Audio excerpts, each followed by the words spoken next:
What's the time your family gaslit you so hard you almost believed you were the problem? It happened at our family vacation house. Nate, my brother, brought Mira to meet everyone for the first time since they got engaged. She seemed really quiet and kept flinching whenever he moved too quickly. At first, I thought maybe she was just nervous meeting us all. One night, I got up to get water and heard crying from the guest bathroom. Mira was in there with her makeup bag trying to cover up a bruise on her cheek. She jumped when she saw me and started saying she walked into a door. But the bruise had finger marks. I've worked in healthcare long enough to know what that looks like. I tried talking to her the next day when Nate was out fishing with Dad, but she kept saying everything was fine and changed the subject. Then I noticed how she always checked her phone when Nate texted, like if she didn't respond in 2 minutes, something bad would happen. And how she kept apologizing for literally everything. Spilled water? Sorry. Talked too much? Sorry. Existed? Sorry. That night I heard them arguing in their room. I know I shouldn't have, but I recorded some of it on my phone through the wall. He was telling her she embarrassed him at dinner by talking to my dad about politics. Said she was stupid and his family was judging him for being with someone so worthless. I could hear her crying and then a thump against the wall. I almost went in right then, but chickened out. The next morning, Mira had a new bruise on her arm that she kept covering with her cardigan. Nate was acting super loving in front of everyone, always holding her hand and kissing her forehead. When everyone left, I saw Nate grab Mira's arm in the kitchen and twist it behind her back. He was whispering something in her ear and she looked terrified.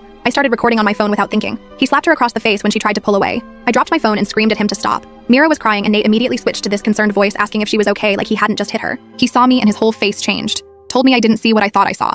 That Mira had a balance problem and he was trying to steady her. Mira backed him up, nodding and wiping her tears, saying she gets dizzy sometimes. I picked up my phone and told them both I had it on video. Nate completely lost it. Started screaming that I was always trying to ruin his life, always jealous of him. Called me pathetic for not having my own relationship, so I had to destroy his. When my parents came back, I showed them the video. I thought they'd be horrified, but Mom just sighed and said I was taking things out of context. Dad said Nate has always had a temper and Mira knows what she signed up for. Mom actually said boys will be boys, and relationships have rough patches. I couldn't believe what I was hearing. They said I was overreacting and needed to delete the video before I ruined Nate's life over nothing. That night at dinner, everyone acted normal except Mira. Barely ate and kept looking at Nate before speaking. I tried to catch her alone, but Nate was glued to her side. My parents pulled me aside and said I needed to apologize to them both for causing drama. Said I was the problem, that I've always been jealous of Nate's relationships and was trying to sabotage his happiness. Mom said I needed therapy for my jealousy issues. The next day, I was packing to leave early when Mira came into my room. She had her sleeve pulled up, showing finger-shaped bruises. She whispered that it had been happening for months, but she loved him and thought he would change after they got married. She begged me to delete the video because it would just make things worse for her. Then Nate walked in and she practically jumped away from me. I couldn't sleep that night thinking about her face. In the morning, I heard them fighting again, and Nate threatening to tell her parents she'd been cheating if she ever tried to leave.